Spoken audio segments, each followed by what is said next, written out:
பள்ளிக்கு செல்வதற்காக சாலையோரம் அமைதியாக நின்றிருந்த சிறுவனை நாய் திடீரென கடித்த பரபரப்பு காட்சி வெளியாகி மிகுந்த பரபரப்பை திருப்பத்தூர் பகுதியில் ஏற்படுத்தியிருக்கிறது. கூடுதல் விவரங்களை வழங்கினார் செய்தியாளர் செங்குட்டுவன். வணக்கம் செங்குட்டுவன், இந்த சம்பவம் எப்போ நடைபெற்றது? தற்போது மாணவருடைய உடல்நிலை எப்படி இருக்கிறது? விவரங்கள் என்ன?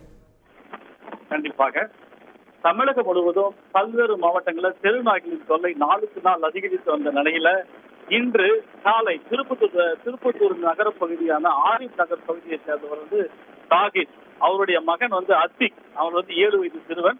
இந்த சிறுவன் பள்ளிக்கு செல்வதாக தன்னுடைய வீட்டிலிருந்து தெருவோரமாக நடந்து சென்ற நிலையில இன்று அந்த தெருவோரம் அந்த தெருநாய்கள் அந்த சிறுவனை முற்றுகையிட்டு காலை அந்த சிறுவனை காலை கவிய நிலையில கரடுமுரடாக அந்த சிறுவன் துள்ளி குதித்து தப்பிக்க முயற்சி பண்ண நிலையில அந்த தெருநாய் சுற்றி வளைத்து கடிக்கிறது. இதை பார்த்த அக்கம் பக்கத்தினர் அந்த நாயை துரத்தும் பணியில ஈடுபடுறாங்க. இருந்தாலும் ஒரு நபர் அந்த இருசக்கர வாகனத்தில் அந்த நாயின் மீது மோதிய பின்னரே அந்த நாய் அந்த சிறுவனை விட்டு சென்றது. இந்த நிலையில அத்திக்கின் சித்தப்பா இர்பான், இவருடைய சித்தப்பா, அவனை மீட்டு திருப்பத்தூர் அரசு மருத்துவமனைக்கு சிகிச்சைக்காக அனுப்பி வச்சாங்க. இதுல சிறுவன் பலத்த காயமடைந்த நிலையில திருப்பத்தூர் அரசு மருத்துவமனையில சிகிச்சை பெற்று வராங்க. இதே போல தமிழகம் முழுவதும் பல்வேறு மாவட்டங்களில் தெருநாய்களின் தொல்லை அதிகரித்த நிலையில திருப்பத்தூர் மற்றும்